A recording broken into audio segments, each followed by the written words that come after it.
అందరికీ నమస్కారం అండి. కార్యకర్తల్ని అరెస్ట్ చేస్తున్నారు కదా, సోషల్ మీడియా కార్యకర్తల్ని. వాళ్ళ ఇబ్బందుల గురించి నేను మీకు ఒకసారి చెప్తాను, వినండి.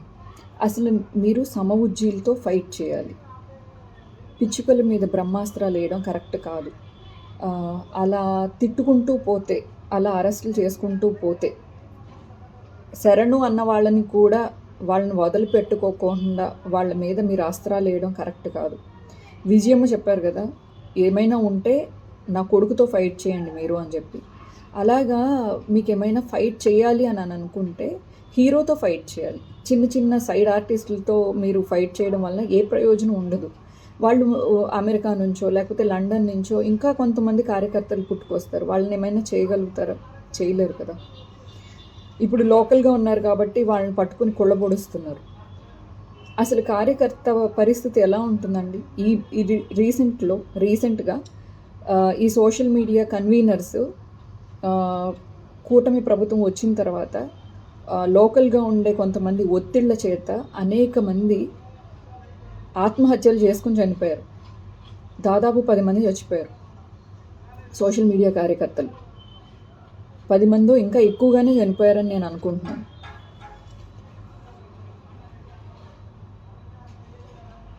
అసలు పైనున్న వాళ్ళు వేల కోట్లు బాగానే సంపాదించుకుంటున్నారు. కిందున్న కార్యకర్త ఎందుకు అగ్రెసివ్గా మాట్లాడతాడు? రాజకీయంగా తను కూడా ఏదో ఎదగాలి అని చెప్పేసి అగ్రెసివ్గా మాట్లాడతాడు. నలుగురు కళ్ళల్లో పడాలి, నలుగురు నాయకుల కళ్ళల్లో పడాలి అని చెప్పేసి కష్టపడతాడు. ఈవెన్ ఇంక్లూడింగ్ మేమందరం కూడా రాజకీయంగా ఏదైనా ఎదగాలి అనే కక్కుర్తితో మేము పనిచేస్తాం. ఒక రాజకీయ పార్టీకి అభిమానంతో కూడా పనిచేస్తాం. అభిమానం అంటే ఇంకెంత అంటే పల్లకి మోసేవాళ్ళు ఎప్పుడు పల్లకి మోసేటట్టే ఉండాలి అని కొన్ని రాజకీయ పార్టీలు వాళ్ళని అలా పెట్టేస్తే ఇంక మనం ఏం చెప్పలేం. కానీ మీ నమ్మిన నాయకుడు అలా పెట్టడు. మీ నమ్మిన నాయకుడు చాలా స్ట్రాంగ్ అని చెప్పేసి మీ నమ్మి ఆయన కోసం పనిచేసాం. ఈరోజు రీసెంట్గా శ్యామల అనే ఆవిడని తీసుకొచ్చి అసలు ఏమీ కష్టపడలేదు పార్టీకి. ఏదో ఎలక్షన్స్ రోజులు ఒక 2-3 రోజులు పిఠాపురంలో తిరిగినందుకు ఆమెకి ఇది ఇచ్చేశారు, ఏది వైఎస్ఆర్సీపీ అధికార ప్రతినిధి. మేము కార్యకర్తలు చాలామంది ఫీల్ అయ్యాం. మేమందరం ఇంత కష్టపడ్డాం, ఇంత అభిమానంతో ఉన్నాం, గుండెల్లో పెట్టుకున్నాము రాముడు సీతలాగా వాళ్ళిద్దరిని అని చెప్పేసి మేము మాలో సోషల్ మీడియాలో కష్టపడిన అనేక మంది ఫీల్ అయ్యాం. మాకు ఇవ్వలేదని కాదు, కష్టపడిన వాళ్ళకి పొజిషన్ ఇచ్చారు అని చెప్పి. రెండోది, మాకేదో మొన్న అనిత గారు మాట్లాడుతూ 5 రూపాయలు ఇస్తే పోస్టులు పెడతారు అని చెప్పేసి మమ్మల్ని అవమానంగా మాట్లాడారు. మీకు తెలుసా, నాకు ఒక ఆయుర్వేదం ట్రీట్మెంట్ కోసం, అంటే నాకు కరోనా టైంలో ప్యానిక్ అటాక్స్, ఈ యాంగ్జైటీ ప్రాబ్లం అనేది ఒకటి స్టార్ట్ అయింది. నాకు ఇంగ్లీష్ మందులు వర్క్ అవ్వక నేను ఈ ఆయుర్వేదం ట్రీట్మెంట్ తీసుకుంటున్నాను. రీసెంట్గా నేను ఇలాగా ఆర్థికంగా చాలా ఇబ్బందులు పడుతున్నాను, నాకు ట్రీట్మెంట్కి కూడా డబ్బులు లేవు అని చెప్పేసి వైఎస్ఆర్సీపీలో కొంతమంది ఎవరైతే ముఖ్యమైన వాళ్ళు కొంతమంది ఉన్నారో వాళ్ళకి ఫోన్ చేసి ఏడ్చాను, లిటరల్లీ ఏడ్చాను. కానీ ₹1 హెల్ప్ చేయలేదు. తెలుసా ఇది మీకు? జగనన్న దాకా వెళ్తే కోట్ల రూపాయలు ఇంజెక్షన్ల కోసం, ఆపరేషన్ల కోసం ఎంతోమంది పిల్లలకి, అనాథలకి, అలాగే ముసలి వాళ్ళకి, పెద్ద పెద్ద డాక్టర్లకు కూడా ఇది కిడ్నీ ట్రాన్స్ప్లాంటేషన్స్ అంటే చేయించారు, అండ్ లంగ్స్ ట్రాన్స్ప్లాంటేషన్స్ అంటే చేయించారు, అన్నీ చేయించారు. మా నాయకుడు గొప్పోడు. మా నాయకుడి దాకా మమ్మల్ని లాబియింగ్ ఏం చేయనివ్వరు. మాకేవో మధ్యలో కాంట్రాక్ట్లు వస్తాయో మేము ఏమైనా తినేస్తామో అని అనుకోకండి. ఎమ్మెల్యేలు, ఎంపీలు, ఎమ్మెల్సీలు వీళ్ళందరికీ ₹1 ఉంటుంది, కానీ కార్యకర్తలకి ఏముంటుందండి? ఎవడు పట్టించుకుంటాడు? మాకు ఇప్పుడు ఒంట్లో బాగోలేదంటే కూడా పై దాకా, జగనన్న దాకా కూడా తీసుకెళ్ళే అంత కెపాసిటీ మాకు లేదు. మేము ఎవరికి చెప్పుకునే ఆడవాలి? మీకు సారీ కావాలి అంతేనా? సరే, నేను సారీ చెప్తాను. దానికన్నా ముందు ఈ క్వశ్చన్స్కి ఆన్సర్ చెప్పండి. మా జగనన్నని శాడిస్ట్, సైకో, మెంటల్లీ తనకి బాగోలేదు, తను ట్రీట్మెంట్ తీసుకుంటున్నాడు అని చెప్పి శవాల దగ్గరికి వెళ్ళి నవ్వుతాడు, అది ఇది అని చెప్పి ఎంత అవమానంగా, జుగుప్సాకరంగా మాట్లాడారండి. చంద్రబాబు నాయుడు గారు అండ్ ఇదేంటి పవన్ కళ్యాణ్ కూడా ఎంత అవమానంగా తొక్కి నార తీస్తాం, అదో పాతాళానికి తొక్కుతాం. ఈరోజు మీరు అదో పాతాళానికి తొక్కారో లేదో పక్కన పెడితే అట్లీస్ట్ మీరు పవర్లోకి వచ్చారు. ఒకవేళ జగనన్న మీ వాళ్ళని అరెస్ట్ చేశారు అని ఒక తప్పు చేసుండుంటే అదే తప్పు మీరు చేయడం ఎంతవరకు కరెక్ట్? అమాయకుల్ని అరెస్ట్ చేయడం. మీ మీద ఏదో నమ్మకం చేతే కదా ప్రజలు మీకు ఓటేశారు. మీరు ఇలా రివెంజ్ కార్యక్రమాలు పెట్టుకుంటారేంటి సార్?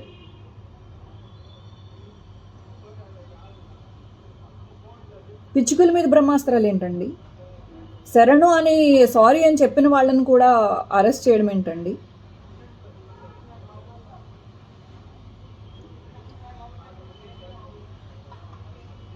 మీ పిల్లల్ని పవన్ కళ్యాణ్ గారు మీ పిల్లల్ని తిట్టినప్పుడు అతను ఎవరో వైఎస్ఆర్సీపీ అని పేరు చెప్పుకుంటూ ఉంటే మీరు మీలాంటి వాళ్ళు వైఎస్ఆర్సీపీ పేరు పెట్టుకుని మా లాంటి వాళ్ళని అవమానించకండి అని చెప్పేసి నేను అన్నాను. నేను మిమ్మల్ని చాలాసార్లు నేను మాట్లాడాను. కనీసం భారతమ్మ గారిని అసహ్యంగా మాట్లాడుతుంటే ఈరోజు కొన్ని మీడియా సంస్థలు భారతమ్మ గారిని అలాగే అవినాష్ రెడ్డి గారి ని అలాగే వాళ్ళ బాబాయ్ హత్య కేసులో జగనన్న బాబాయ్ హత్య కేసులో భారతమ్మని ఇన్వాల్వ్ చేసినప్పుడు అసహ్యంగా థంబ్నెయిల్స్ పెట్టినప్పుడు ఇప్పటికీ మా దగ్గర స్క్రీన్ షాట్స్ ఉన్నాయి ఏం థంబ్నెయిల్స్ పెట్టారు అని. మీరు ఎప్పుడైనా ఒక మాట మాట్లాడారా?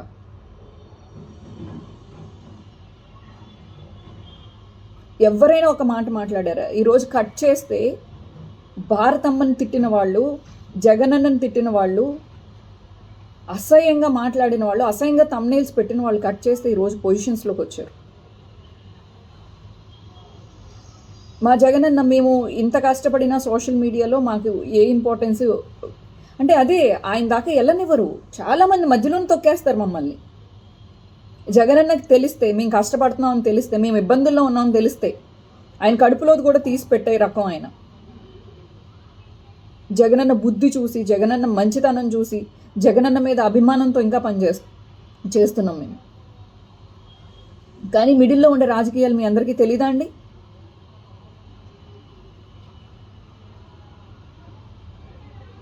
ఇప్పుడు హోమ్ మినిస్టర్గా ఉన్న అనిత గారు నత్తి పకోడి, శాడిస్టు, వాడు వీడు, ఒక ఎక్స్ఎమ్మెల్యే అప్పటికి ఆమె, భారతిరెడ్డి.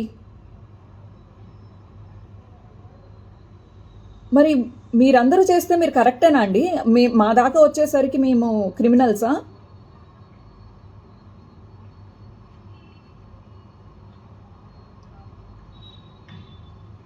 ఈరోజు మా ఇంట్లో పెళ్లి కావాల్సిన వాళ్ళు ఉన్నారు కాబట్టి మా వాళ్ళు బలవంతం చేసి ఈ వీడియో చేపిస్తున్నారు. నీ మూలంగా ఇప్పటికే మా కుటుంబం సర్వనాశనం అయిపోయింది. రిలేటివ్స్ కూడా పిలవడం మానేశారు పెళ్ళిళ్ళకి, వీటికి. ఏదో ప్రశాంతంగా బతుకుతున్నాం. ఇప్పుడు మళ్ళీ నువ్వు అరెస్ట్లు అని అదని ఇదని వెళ్తే ఈ పెళ్లి కావాల్సిన పిల్లలకి పెళ్ళిళ్ళు కూడా అవ్వవు. నువ్వు చెప్పు సారీ. ఓకే, నేను సారీ మా వాళ్ళ గురించి చెప్పడం కాదు, మీ పర్సనల్గా వెళ్ళడం, మీ పర్సనల్గా మీ కుటుంబ సభ్యులను తిట్టడం, ఒక పవన్ కళ్యాణ్ గారి దగ్గర నుంచి, అలాగే లోకేష్ గారి దగ్గర నుంచి వాళ్ళ కుటుంబ సభ్యులకి, అలాగే పవన్ కళ్యాణ్ గారి కుటుంబ సభ్యులకి, అలాగే మీ సోషల్ మీడియా వాళ్ళకి, మీ మీడియా వాళ్ళకి అందరికీ సారీ. మీరు కొట్టిన లాస్ట్కి చెప్పించుకునేది సారీ కోసమే కదా, అదేదో ముందే చెప్తే అయిపోతుంది కదా. భయపడో లేకపోతే మీరు ప్రచారం చేస్తారు భయపడి సారీ చెప్పేసింది, ఒక వీడియో రిలీజ్ చేసింది అని. కానీ ఒక్కటి గుర్తుపెట్టుకోండి, నాతో సారీ చెప్పించుకున్నారు, బాగానే ఉంది. నేను వాళ్ళని మీ పర్సనల్గా ఎందుకు కార్యకర్తలు వెళ్ళాల్సి వచ్చింది అనేది ఒకసారి గుర్తు చేస్తాను చూడండి. జగనన్న అంటే మాకు ప్రాణం. ఆయన మాకు పొజిషన్స్ ఇచ్చినా లేకపోతే మాకు ఫైనాన్షియల్గా హెల్ప్ చేయకపోయినా, మేము ఇబ్బందుల్లో ఉంటే పట్టించుకోకపోయినా, ఆయన దాకా వెళ్ళదు, ఆయన దాకా వినిపించలేదు, అందుకే ఆయన హెల్ప్ చేయలేదు అని మేము నమ్ముతూ ఇంకా జగన్మోహన్ రెడ్డి గారిని మాత్రం వదలడం అనేది జరగదు. మీరు అన్నారు సిద్ధాంతపరంగా మీరు మమ్మల్ని వ్యతిరేకించండి, పర్వాలేదు. కానీ మీకు ఏమైనా ప్రభుత్వ పరంగా ఏమైనా తప్పిదాలు జరిగితే మీరు వ్యతిరేకించండి, పర్వాలేదు. కానీ మా కుటుంబ సభ్యుల్ని అన్నారు కాబట్టి ఈరోజు కక్షా రాజకీయాలు చేస్తున్నాము అని చెప్పేసి కొంతమంది బహిరంగంగానే మాట్లాడుతున్నారు. కార్యకర్తకి ఏముంటుందండి, వాళ్ళ ఇంట్లో సరిగ్గా ఒకటి ఉంటే ఒకటి ఉండదు వాళ్ళకి. సమఉజ్జీలతో ఫైట్ చేయండి ప్లీజ్. రాజకీయంగా మీరు సమఉజ్జీలు, మీకు 1000 కోట్లు ఉన్నాయి, ఆయనకి 1000 కోట్లు ఉన్నాయి. మీరు ఎమ్మెల్యే ఎంపీలని అరెస్ట్ చేస్తే పోనీ, లేకపోతే వాళ్ళని ఏమైనా బ్లాక్మెయిల్ చేస్తే ఒక 50 కోట్లు ఒక 100 కోట్లు ఇచ్చిపోతారు. మాలాంటి వాళ్ళు ఏం చేస్తామండి? మాకేదో వచ్చి ₹1 ₹2 దాన్ని ఒకటి ఖర్చు పెట్టుకుంటే ఒక దానికి కూడా ఉండదు. ఏం సంతోషం చెప్పండి?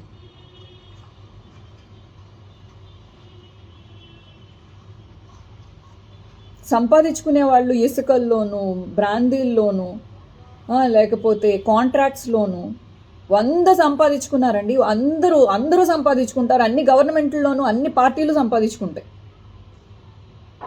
నా పేరు ఆంధ్ర గవర్నమెంట్లో పెట్టించండి. ఒక్క కాంట్రాక్ట్ నేను చేయించుకున్నానా? ₹1 నేను ఇదేంటి ఈ కాంట్రాక్టులు చేసి ఆ పనులు చేసి నేనేమన్నా సంపాదించుకున్నానా? నా మీద ఏమైనా కేసులు ఉన్నాయా? ఒకసారి అబ్జర్వ్ చేయండి. నేను కేవలం జగనన్న మీద అభిమానంతో, భారతమ్మ గారి మీద అభిమానంతో చేసిన వీడియోలే.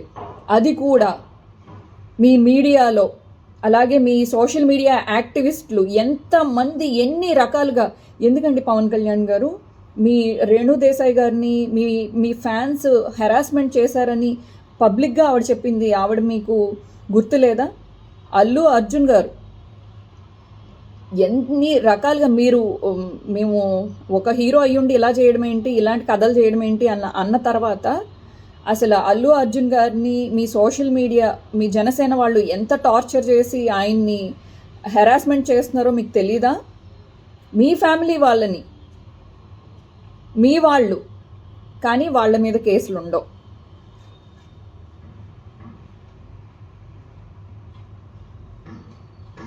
అలాగే రెడ్ బుక్ రాజ్యాంగం అని చెప్పి పెద్ద పెద్ద హోర్డింగ్స్ పెట్టించారు. ఎవరు? లోకేష్ గారు అసెంబ్లీలో అన్నవాళ్ళు వేరు. చిన్న కార్యకర్తలు ఏం చేశారండి? వాళ్ళని అరెస్టులు చేపిస్తే ఏమొస్తుందండి? లోకేష్ గారు మీకు సారీనే కదా కావాలి. ఇప్పుడు మీ గవర్నమెంట్ మారిందని అనుకోండి, జస్ట్ రేపొద్దున్న ఇదేంటి మళ్ళీ వాళ్ళు మీ వాళ్ళని పట్టుకుని కొళ్ళబొడిస్తే కరెక్ట్ అవుతుందంటారా? మారిపోతుందంటారా? కార్యకర్త బతుకెంత సార్? ఎంత ఆఫ్టర్ ఆల్ వాడి బతుకు. మీరందరూ రాజకీయాల్లో ఎదిగారు కదా, ఒక కార్యకర్తకు కూడా ఏదో సర్పంచ్ అవ్వాలనో, లేకపోతే ఒక వార్డు మెంబర్ అవ్వాలనో, లేకపోతే ఒక ఎమ్మెల్యే అవ్వాలనో వాడు ఆశపడతాడు. వాడి కళల్లో 100 రకాలు కలగంటాడు. వాడు అదృష్టం కొద్దీ అవుతాడో అవ్వడు. ఇలాంటి ఒత్తిళ్ళు వచ్చినప్పుడు వెనక్కి తగ్గుతాడు. ఇదే సార్ రాజకీయం. పిట్టల మీద బ్రహ్మాస్త్రాల, చిన్న పిట్టల మీద బ్రహ్మాస్త్రాల.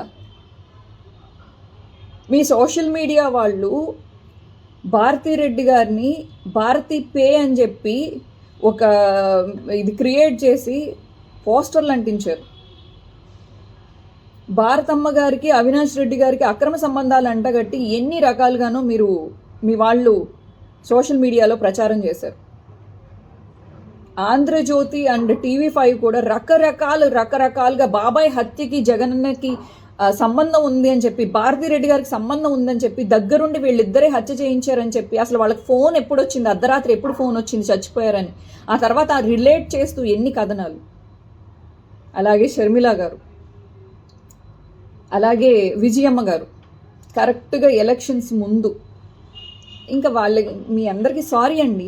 మీరందరూ చేసింది మీరు కరెక్ట్ అని మీరు అనుకుంటే, మీ వైపు మీరు కరెక్ట్ అనే అనుకుంటారు. ఎందుకంటే మీ వైపు మీరు న్యాయం ఉంది అని మీరు నమ్మకపోతే మీరు ఈ విధంగా ఫైట్ చేయరు. కానీ మేము మీ అందరిది తప్పని మేము అనుకున్నాం కాబట్టి మా వైపు నుంచి మేము ఉడతా భక్తిగా జగనన్నకి ఏం చేయగలుగుతామో అది చేసాం.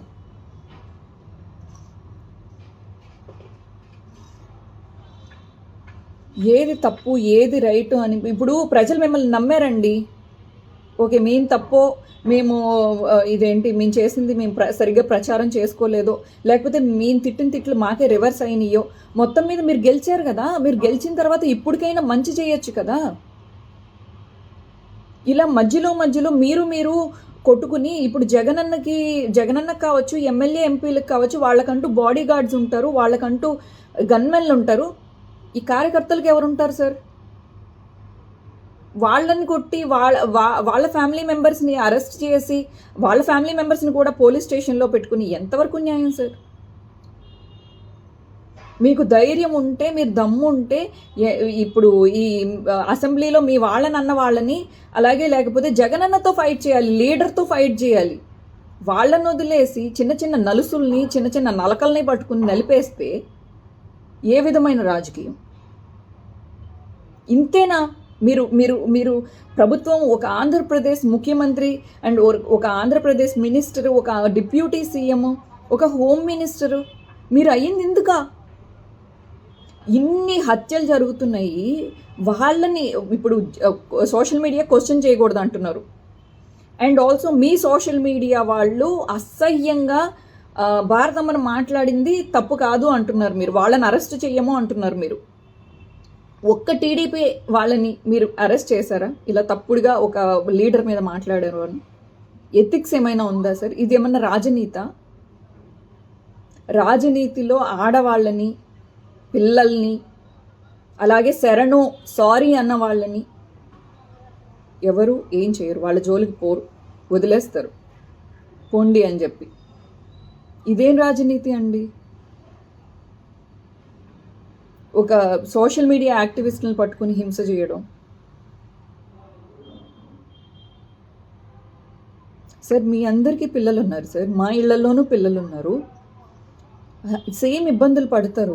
మేము చిన్న కుటుంబాల వాళ్ళని చిన్న రకాలుగా ఇబ్బందులు పడితే పెద్ద కుటుంబాల వాళ్ళకి సమస్యలు తెలియవు. కానీ తప్పు సార్, తప్పు. సనాతన ధర్మం గురించి మాట్లాడతారు పవన్ కళ్యాణ్ గారు. సార్ తప్పు. మీరు వాళ్ళు వ్యతిరేకించినా కూడా, వాళ్ళు మీ గురించి చెడు ప్రచారం చేసినా కూడా మీరు ఈరోజు పవర్లోకి వచ్చారు.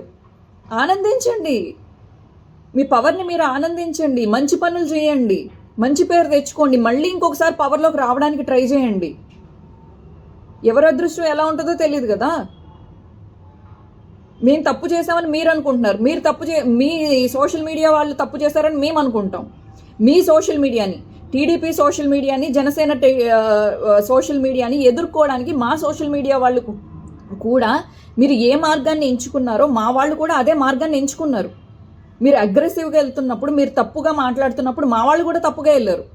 ఓకే, మా వాళ్ళు తప్పుగా వెళ్ళారని ముందు మేమే వెళ్ళామనుకోండి తప్పుగా, మీ వాళ్ళు కూడా తప్పుడు రూట్లో వచ్చారు కదా. ఇప్పుడు తప్పంతా మమ్మల్నే కదా చూపిస్తారు. మీరే తప్పు చేశారు, మీరే కరెక్ట్ కాదు అని చెప్పేసి మాట్లాడతారు కదా. మేమే తప్పు చేసామని అనుకుందాం, మీ వాళ్ళు కూడా చేశారుగా.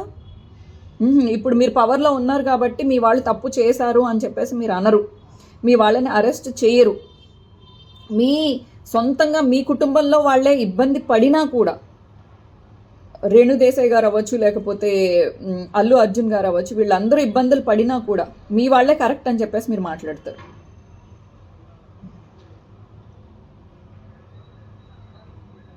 ఇప్పుడు వాళ్ళని కొట్టి ఏం సాధిస్తారు సార్ చెప్పండి? వాళ్ళతో సారీ చెప్పించుకుంటారు, అంతేనా? అది చాలా.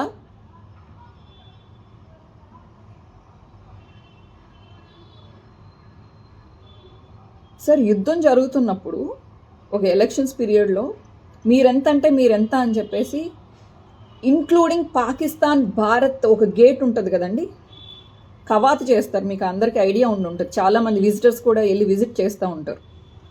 పాకిస్తాన్ వాళ్ళు కూడా ఆ సైనికుడు కూడా ఊ అని చెప్పేసి కోపంగా చాలా అగ్రెసివ్గా ఆయన కవాతు చేస్తూ ఉంటాడు.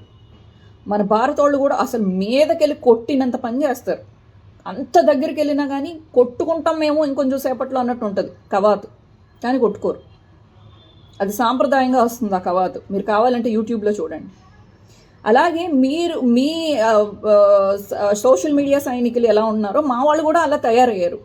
నేను ఇంక్లూడింగ్ నేను ఎందుకు వదిలేసుకోవాలి నేను.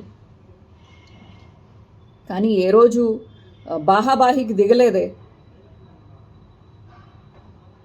సార్ పవర్ని ఎంజాయ్ చేయండి పవన్ కళ్యాణ్ గారు, లోకేష్ గారు, పవర్ని ఎంజాయ్ చేయండి, మంచి మంచి పనులు చేయండి. మళ్ళీ తిరిగి చెడు కర్మ ఎవరైతే ఆపోజిట్ వాళ్ళు చేశారని మీరు నమ్ముతున్నారో అదే కర్మ మీరు ఎందుకు పోగు చేసుకుంటున్నారు? రేపొద్దున మళ్ళీ మీరు ఇదే మేము చేసిన తప్పు వల్లనే మేము పోయిండుంటే, మేము అధికారంలోకి రాకపోయిండుంటే, మరి మీరు కూడా అదే తప్పు చేసి మళ్ళీ రేపు ఇదేంటి పవర్లోకి రాకుండా ఉండాలని మీరు అనుకుంటున్నారా? లాజిక్ లేదు కదా సార్.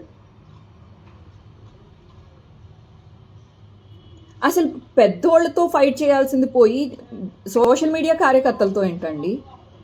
సో వాట్ ఎవర్, ఇంకా ఇది మాట్లాడుకుంటే ఇంకా అలాగ పోతూనే ఉంటుంది. సో లోకేష్ గారు మీకు సారీ, అలాగే మీ అమ్మగారికి మీ భార్య గారికి సారీ, అలాగే అనిత గారు సారీ, అలాగే పవన్ కళ్యాణ్ గారు సారీ, మీ కుటుంబ సభ్యులకు కూడా సారీ. నా కుటుంబాన్ని దృష్టిలో పెట్టుకుని, అలాగే నాకు భవిష్యత్ ఏమీ లేదనుకోండి, నేనేం పెళ్ళి పెటాకులు ఇవన్నీ అని అనుకోవట్లేదు. నా వలన నా ఫ్యామిలీకి ఇబ్బంది రాకూడదని చెప్పేసి, అలాగే మేమైతే జగనన్న అయితే విడిచిపెట్టలేమండి, ఇదైతే క్రిస్టల్ క్లియర్. ఇక నుంచి నా సోషల్ మీడియాలో మీ కుటుంబ సభ్యుల గురించి కానీ ఆ విధంగా ఏ విధమైన తప్పుడుగా రాదు అని చెప్పేసి నేను మీకు హామీ ఇస్తున్నాను. ఈ యుద్ధాన్ని కార్యకర్తలకి మీకు కాకుండా లీడర్స్కి మధ్యలో జరగాలని నేను ఒక సలహా ఇస్తూ, కార్యకర్తలని ప్లీజ్ దయచేసి వదిలిపెట్టండి, వాళ్ళ కుటుంబాలను ఇబ్బంది పెట్టకండి. వాళ్ళ చిన్న ప్రాణాలవి, వాటి మీద ఇలా ఇబ్బంది పెట్టడం సబబు కాదని నేను నమ్ముతూ, నేను విజ్ఞప్తి చేస్తూ విన్నవించుకుంటూ బెండ్ అయ్యి అడుగుతున్నాను, మా కార్యకర్తల్ని వదిలిపెట్టండి అని చెప్పి, ఇంక్లూడింగ్ మీ, నన్ను కూడా క్షమించండి. Thank you.